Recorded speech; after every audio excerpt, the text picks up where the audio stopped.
அன்பான மக்களே, நம்மளோட ஐயனார் துணையில் நிலா வந்து சோழனுக்கு கால் பண்ணி அண்ணன் வந்து பயங்கரமாக ஃபீல் பண்ணிட்டு இருக்காரு. உடனே வாங்க அப்படின்னு சொல்லி கூப்பிடாமே வந்து சரின்னு சொல்லிட்டு சோழன் வந்து வந்துட்டு இருக்காரு. வர வழியில் வந்து பாண்டியனை வந்து பிக்கப் பண்ணிக்கலாம், பாண்டியனை சேர்த்து கூப்பிட்டு போகலாம் அப்படின்னு சொல்லிட்டு பாண்டியனை போய் கூப்பிட்டுட்டு காரில் வந்து என்ன பண்ணுறாங்க, பிரியாணி ஏதாவது வாங்கிட்டு போகலாம் அப்படின்னு சொல்லிட்டு பிரியாணி வாங்கிட்டு வராங்க. வீட்டுக்கு வாங்கிட்டு வந்தோடனே வந்து அண்ணே பல்லவன் நிலா வந்து பயங்கரமாக சோகத்தில் உட்காந்துருப்பாங்க. என்னாச்சுனே ஏதாச்சுனே அப்படின்னு சொல்லும்போது ஒன்றும் இல்லை அப்படின்னு சொல்லிடுறாங்க. அதுக்கப்புறமா வந்து கையில் என்னடா பை வச்சிருக்க அப்படின்னு சொல்லி சேரன் கேட்காம பிரியாணி வாங்கிட்டு வந்தேனே அப்படின்னு சொல்லாமே, அப்படியா ஏன்டா இப்படியெல்லாம் காசு செலவு பண்ணுறேன், நான் என்கிட்ட சொல்லியிருந்தேன் நானே சமைச்சிருப்பேல, ஏன் வாங்கிட்டு வந்த அப்படின்னு சொல்லாமே, பரவாயில்லண்ணே இன்னைக்கு நம்ம பிரியாணி சாப்பிட்லாம் அப்படின்னு சொல்லிட்டு எல்லாருமே உட்காந்து நல்லா சாப்பிட்டுட்டு இருப்பாங்க. சாப்பிட்டுட்டு இருக்கும்போது நம்ம சேரன் வந்து சாப்பிடாமையே இருப்பார்.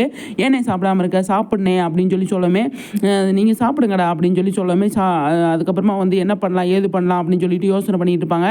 யோசனை பண்ணிட்டு இருக்குமே செம்மையாக வந்து நம்ம சோழன் வந்து பக்காவாக பிளானை போட்டு நம்ம அண்ணனை வந்து சந்தோஷப்படுத்தணும், ஜாலியாக வச்சுக்கணும் அப்படின்னு சொல்லிட்டு அவர் என்ன பண்ணுறாரு அப்படின்னா, ஒரு பாட்டை போட்டு செம்மையாக வந்து நம்ம சோழனும் பல்லவனும் செம்மையாக வந்து டான்ஸ் பண்ணிட்டு இருப்பாங்க. டான்ஸ் பண்ணிட்டு இருக்கமே இப்போ பாண்டியன் அப்புறம் நீலா அப்புறம் சேரன் எல்லாருமே எந்திரிச்சு நின்று கொஞ்சம் ஜாலியாக வந்து சாமி டான்ஸ் ஆடிட்டு இருப்பாங்க.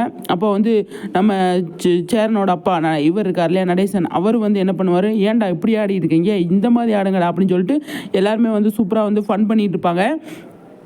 அதாவது ஒரு பழமொழி கேள்விப்பட்டிருக்கீங்களா, கஷ்டமாக இருக்கிற குடும்பத்தில் வந்துட்டு பார்த்தீங்க அப்படின்னா இந்த மாதிரி விஷயங்கள்லாம் வந்து நடந்தால் நம்ம கஷ்டமே தீந்துரும் அப்படின்னு சொல்லுவாங்க. இப்போ ஏழ்மையான குடும்பங்கள்லாம் பார்த்தீங்கன்னா இந்த மாதிரி தான் அவங்க கஷ்டத்தை வந்து போக்குவாங்க.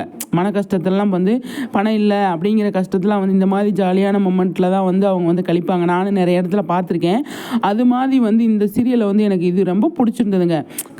கஷ்டப்பட்டுட்டே இருக்காமல் அதை கடந்து போகிறதுக்கான முயற்சி எடுக்கிறாங்க. அந்த வீட்டில் யாராவது ஒருத்தர் இருப்பாங்க அப்படிங்கிறத நம்மளோட சோழன் உண்மையாகவே வந்து சூப்பராக வந்து ரோல் ப்ளே பண்ணிக்கிட்டு இருக்காரு.